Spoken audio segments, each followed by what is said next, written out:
जिल्हाधिकाऱ्यांना वारंवार सांगितले, पोलीस आयुक्तांना सांगितले, पण कुणीही इथं लक्ष देत नाही। यासाठी सोलापूरचे बळी कधी थांबवणार त्यांनी? ह्या ठिकाणी जड वाहतूक आता ह्या सरकारने बंद करायला पाहिजे, प्रशासनाला हे लक्षात यायला पाहिजे आणि इथं सारखं ट्रॅफिक कोणीच उभारलेलं नसतं। भावाचा पण ऍक्सिडेंट या रोडला झालाय, काय झालंय असंच झालंय का बरं? तर या रोडला इकडनं येण्या जाण्याचा रस्ता नाहीये आणि शासनाने हे रस्ता केला पाहिजे।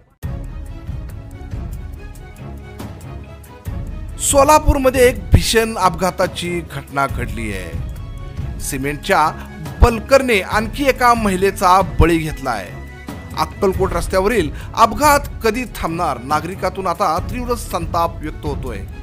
आज सकाळी 11 वाजण्याच्या सुमारास ही महिला आपल्या घरी जात असताना पाठीमागून भरधाव वेगाने आलेल्या सिमेंट बल्कर ट्रकने जोराची धडक दिल्याने महिलेचा जागीच मृत्यू झालाय। वास्तविक या रस्त्यावर जड वाहनाची मोठी रहदारी असल्याने इथे नेहमीच अपघात होत आहेत। आजपर्यंत या भागामध्ये अनेकांचा बळी गेलाय। मागील महिन्यातच या मार्गावर सिमेंटच्याच बल्कर ट्रकने रस्त्याकडेला असणाऱ्या गॅरेजमध्ये घुसल्याने तिघांचा बळी गेलाय आणि आजही सिमेंटच्याच बल्करने या महिलेचा घात केलाय। या महिलेची अजून ओळख पटलेली नसून पोलीस ओळख पटवण्याचा प्रयत्न करतायत।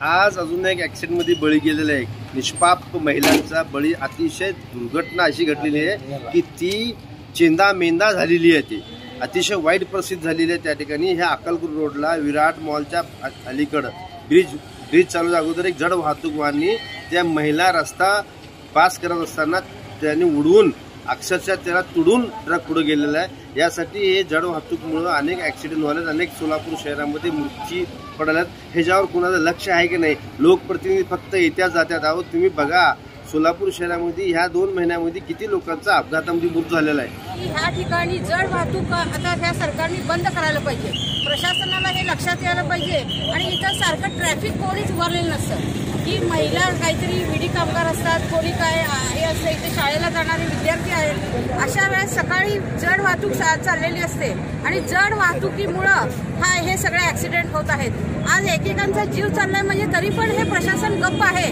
आम्ही आता हे गप्प बसणार नाही। मध्ये पण एका माणसाचा ऍक्सिडेंट झालाय, मला हे कळल्यावरच मी ताबडतोब म्हणलं हे ऍक्शन घ्यायला पाहिजे। आता हे आमच्या इथले युवक सर्व आता हे आंदोलनासाठी तयार आहेत, कारण सारखं सतत एकेकांचा जीव चाललाय म्हणजे जीव म्हणजे हे काय इथं धोकाच निर्माण झालेला आहे हा रोड करून। मी शुभम प्रभाकर धोत्रे, संघटनेचा अध्यक्ष। मी तुम्हाला सांगतो अजून पण माझ्या भावाचा पण ऍक्सिडेंट या रोडला झालाय, काय झालंय असंच झालंय का बरं? तर या रोडला इकडनं येण्या जाण्याचा रस्ता नाहीये आणि शासनाने हे रस्ता केला पाहिजे। का केला पाहिजे? तर ते बाया खालना रस्ता नसल्यामुळे असं वळवून येत माझे असे अपघात घडतात। आज माझ्या घरात घडलाय, आज मी त्यांना मदत केलो। काय केलो? कारण माझ्या घरात मला घडलंय।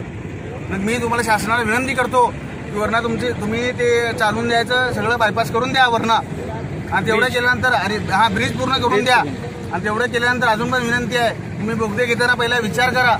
तुम्ही कुठल्या कॉलनीच्या बिल्डिंगचा विचार करू नका, माणसाचा विचार करा। माणसाचा विचार करून मग तुमचं काय असेल ते करा। फक्त यात एक आता हे अपघात झाला, ह्याच्यानंतर व्हायला नाही पाहिजे। या जर अन्यथा ह्याच्यानंतर जर झालं तरी पूर्ण सूतमीठ, संगमेश्वर नगर, अहमदनगर, निमनगर, अंबिकानगर, किसननगर, नितीनगर हे सगळे आंदोलन होईल आणि रस्ता पूर्ण जाम होईल।